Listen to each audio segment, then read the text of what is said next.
This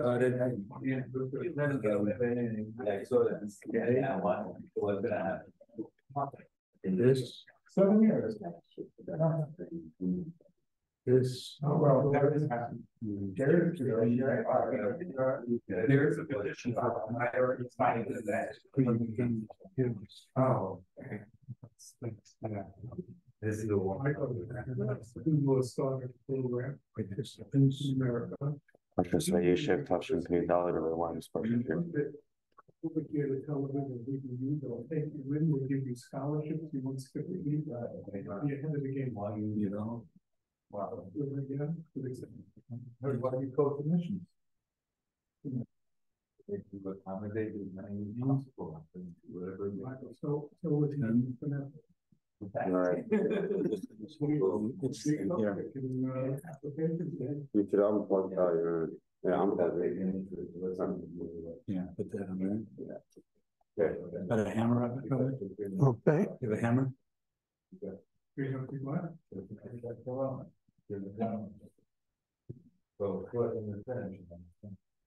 Very taking.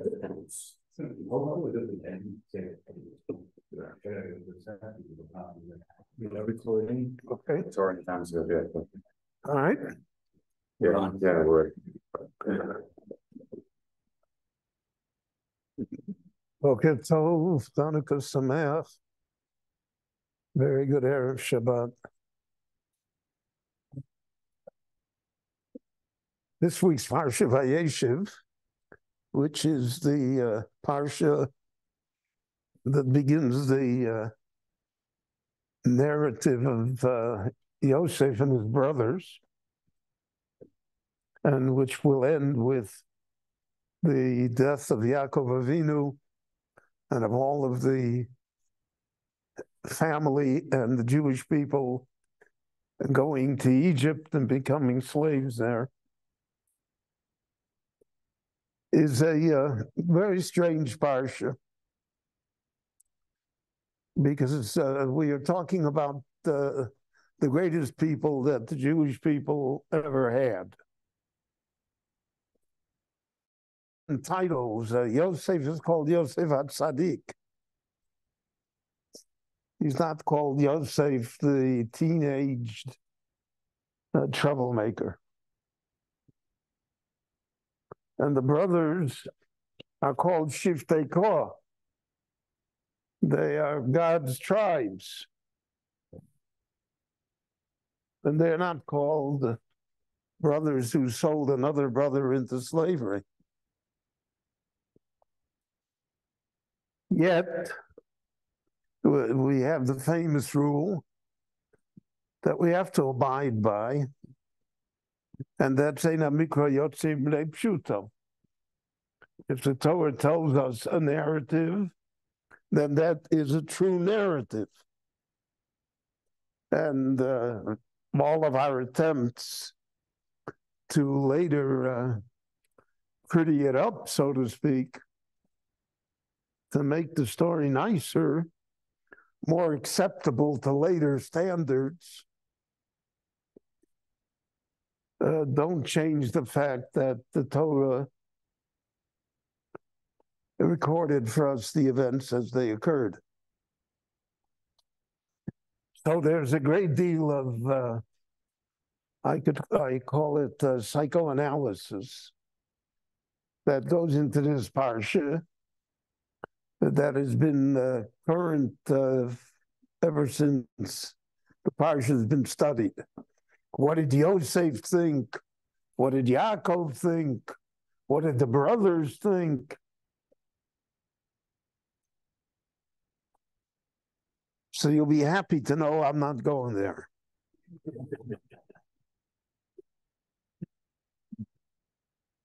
These people are beyond our ability to psychoanalyze or even deal with. So I'm only going to deal with what it says.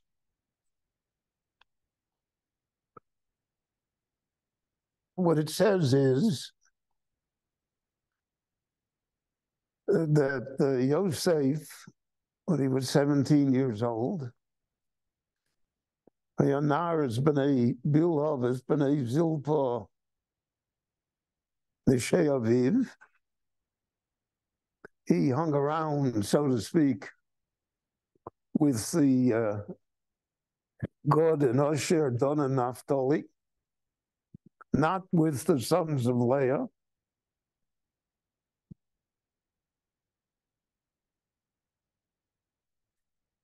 And he misread their behavior.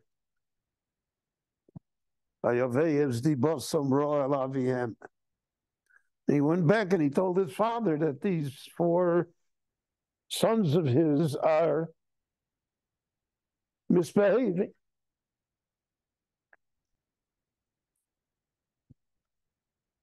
And misbehaving in a major way.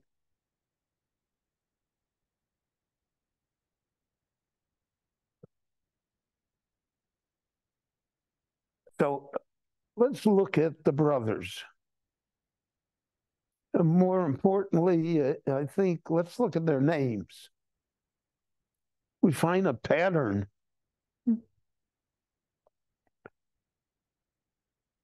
That the names of the brothers, in fact, the name of Yosef also, is not really the name of the baby itself. The name is a wish as to better things should happen. So Reuven, I gave birth to a son. My husband will love me, Leah said. I gave birth to another son, Shimon. The Lord will help. My husband will be attached to me.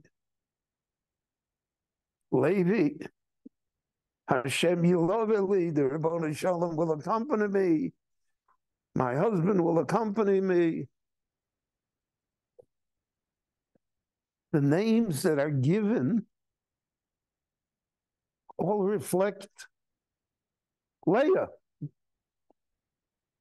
They don't reflect the child.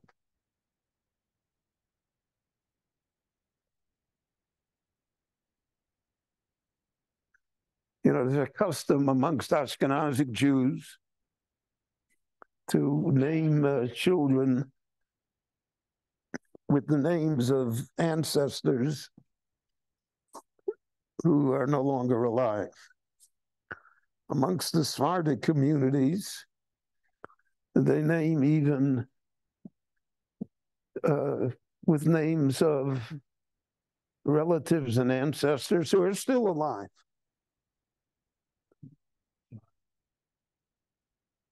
What lies in that? Why is that saying? And not only that, that's such an emotional thing. I'm a rabbi a long time.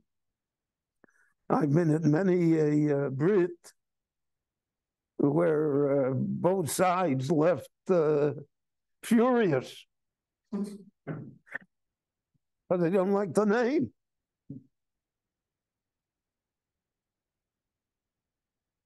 And especially that happens now when more modern Hebrew names have entered into our regular life. So 100 years ago, nobody called anybody Eitan.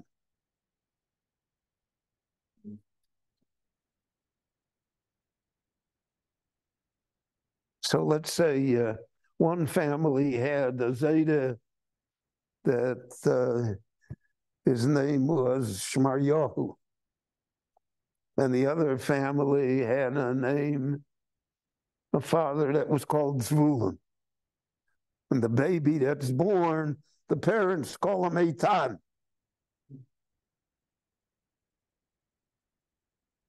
So everybody loses themselves. That's why we pile on names. We give a child 2, 3 names, try and satisfy everybody.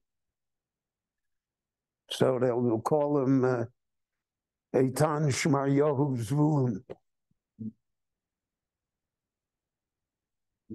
Irving Bunim used to have a joke. You don't even know who Irving Bunim is. He was a very famous Orthodox Jew in the 1930s, 40s. So he said he once went to a Brit, and the Moyle said to the father, "So now what's the name?" So he said, "Avram, Yitzchak, Yaakov, Yosef, Moshe, Aaron, David." So he said, "What kind of name is that?" He said, "Listen, I see the baby looks like me, so he's not handsome.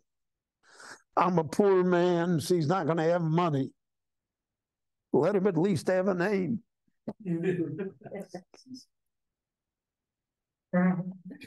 But a name is important.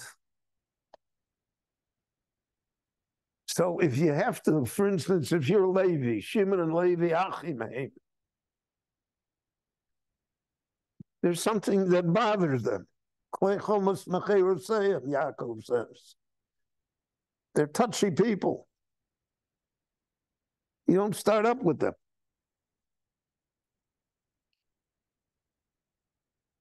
And they have a tendency that when they're dissatisfied, they turn to violence. So Yaakov says, I have to dispel that. How can be Yaakov, Afitz be Israel? We'll make them public servants. The Gemara says, Lo yu malamdim be Yisrael elam mishimon. They were the teachers, the Rebbes, the Klal Yisrael. So they never made money, and they never had the place in society that they should have had. But without them, Klal Yisrael couldn't exist.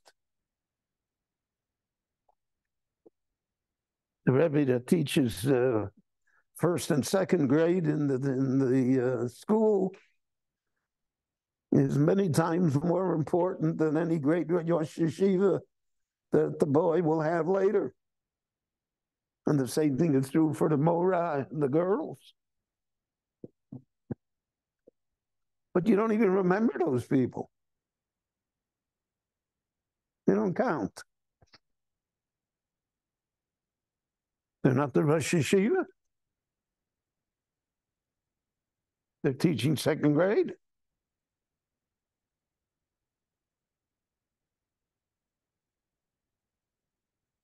For Shimon and Levi, Reuven also, because Reuven, you see Reuven in the story of Mechiras Yosef,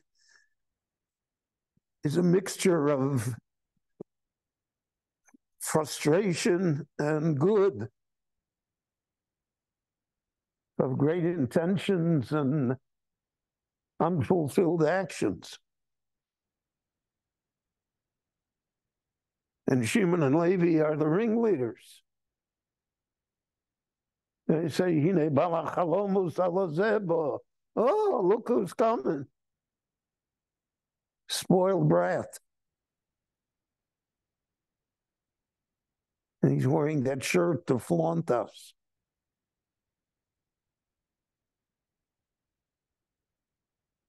So, all of their lives, they live with a name that was given to them,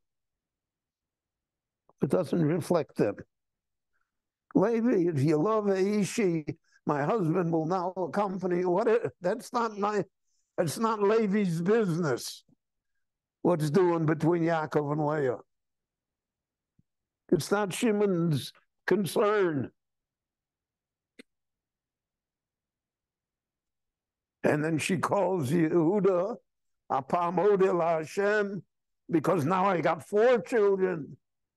I have more than my share. That doesn't say you what Yehuda is. So you will notice, as I'm sure you do, that when it comes to the blessings, both of Yaakov and of Moshe to the tribes of Israel, the blessings are of a different sort completely. The blessings are a description of the personality of the child.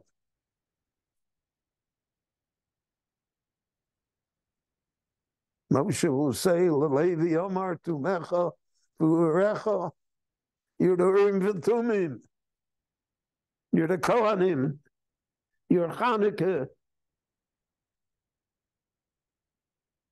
He doesn't refer to why he's called Levi. Because why he's called Levi is the source for the split in the tribes.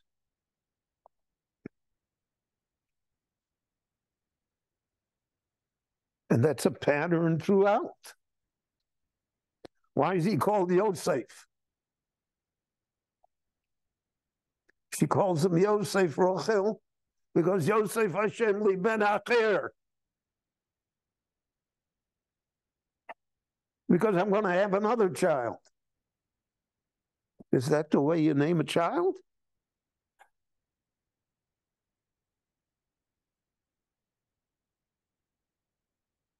This one maybe, but the next one.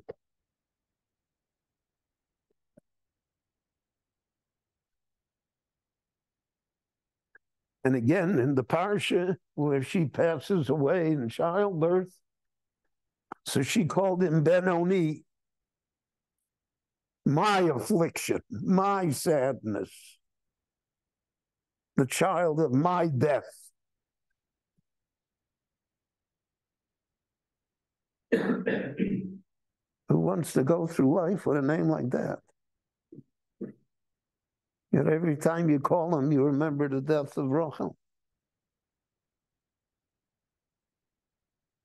And therefore, Vayikra lo Oviv Binyamin. Yaakov, for the first time in the naming of the children, steps in.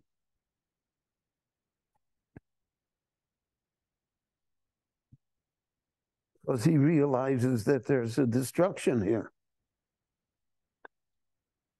There's a negativity that's been implanted within Klal Yisrael.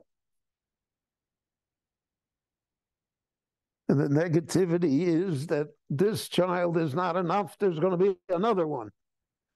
And it's not enough for me to have 3. I have to have 4, and I have to have 6. And it's not enough to have Yosef HaTzadik, Yosef Hashem li ben Acher. I got to have Binyamin.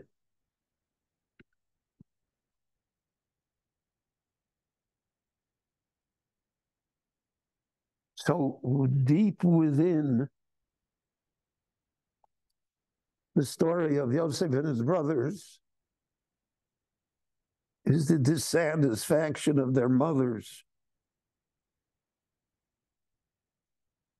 And that dissatisfaction is reflected in the names that they gave to the children.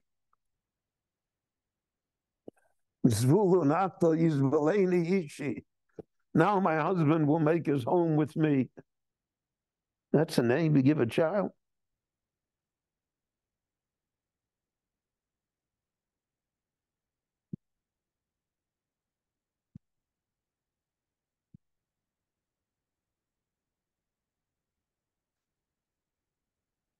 Don Pidonani Elokim. I've been judged,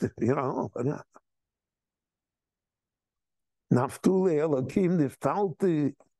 So Rachel gives these names, Leah gives these names to the children of Zilpah and Bilhah.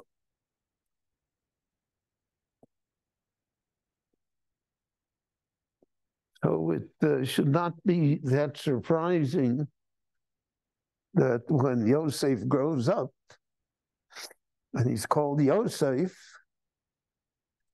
he also harbors a resentment.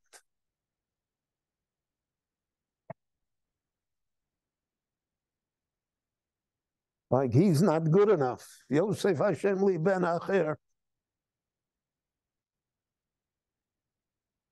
The next one will be better.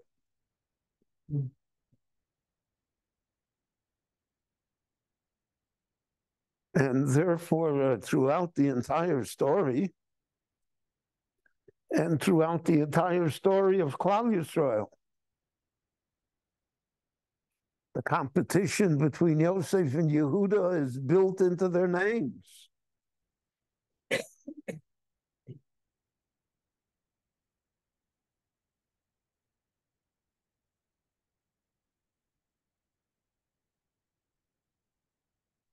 And that's a deep wound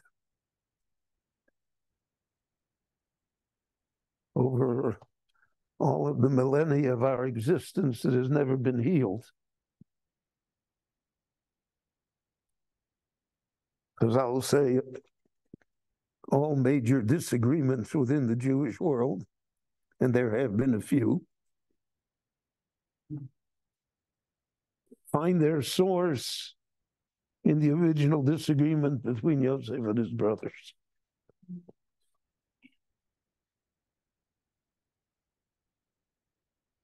In the fact of the resentment that the brothers felt that they were unappreciated. Because look what my mother named me.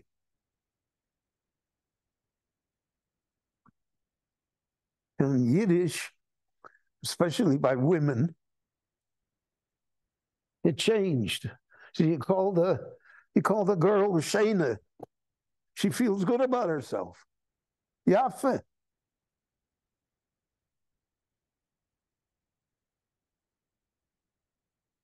Call her Miriam, Esther. You feel good about yourself.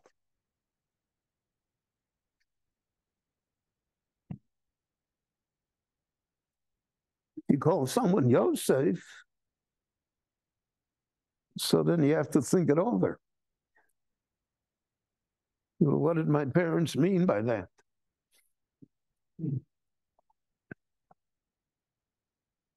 And that's part of the drive that makes Yosef what he is. Yosef has to prove himself. Yosef has to prove that even without Binyamin, he alone is worthy to be the son of Rachel and Yaakov. And that's the order.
bow down to it.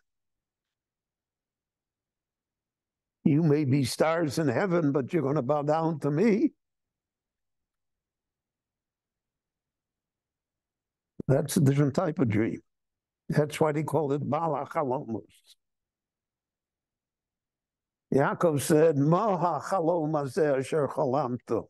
What is this dream? Let's interpret it. Yaakov is willing to deal with the dream. They are not. They are only willing to deal with the dreamer. Here comes the one that owns dreams. And his dreams are at our expense.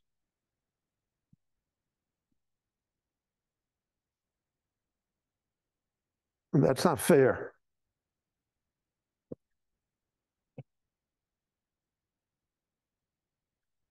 So hidden behind the story itself are many factors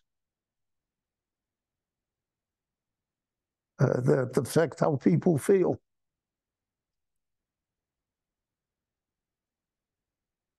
And it's true in life as well.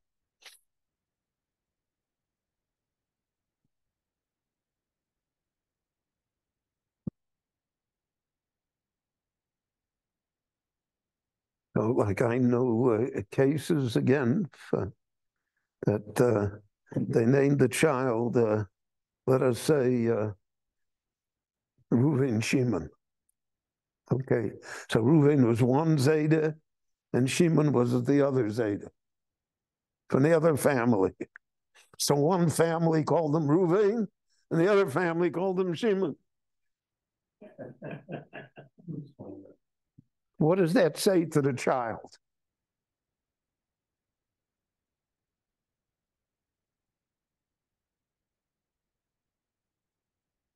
And therefore, these are things that are the subtle messages of the Torah.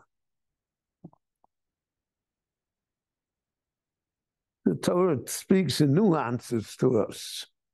You're supposed to get it.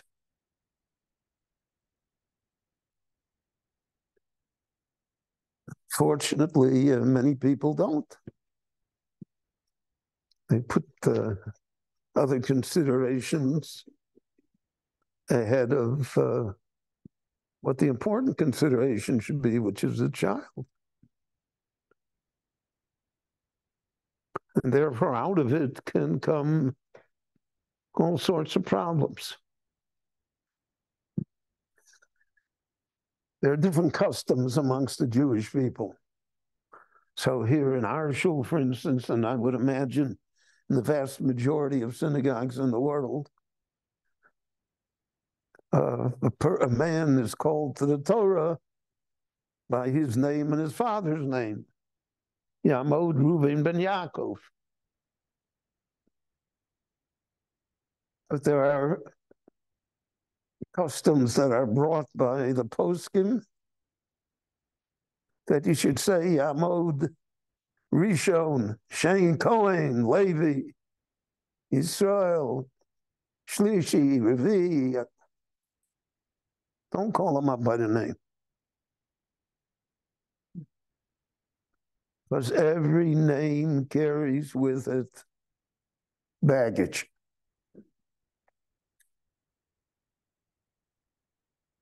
So we don't want to say names. The Mefarshim explain, this is the final point for this brilliant lecture. The Mefarshim explained that that's why Rabbi Shalom changed the name. Lo yikori shimcha Avraham.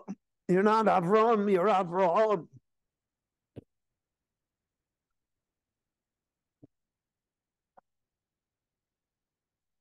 Lo yikori shimcha od Yaakov. You're not Yaakov because that reminds us of what happened here. That you're holding on to the heel of Esau. Israel.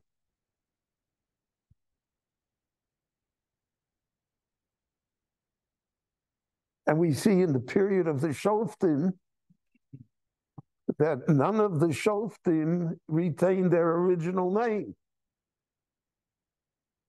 They were called Bedon. Shimshon. They didn't retain their name because the Tanakh was careful with it.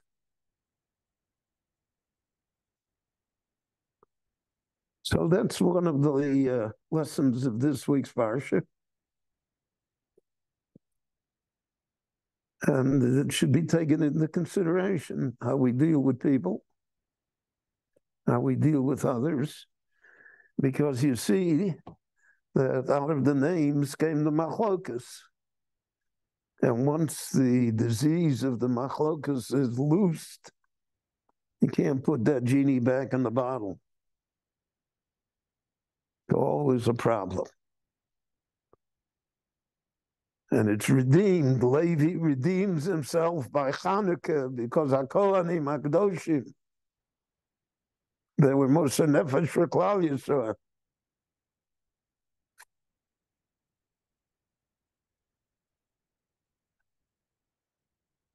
And that's true of the other Shvatim as well, as we'll see throughout Tanakh.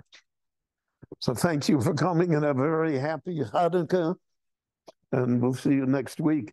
There is no Saturday night lecture this week, but there will be one, God willing, a week from this Saturday night. And I'd like to thank Torah Anytime for the use of their technical equipment. Kol Tov. Have a good job. Have a good job. What? Who named me Beryl was the registrar of births for Cook County, Illinois. How did that happen? My mother, they said, what's his name? My mother said his name is Dove. He had no such name. So they said, So she said, well, Dove means bear. So he said, well, okay, we'll call him Bear. okay, here tomorrow. Okay. They did well anyway.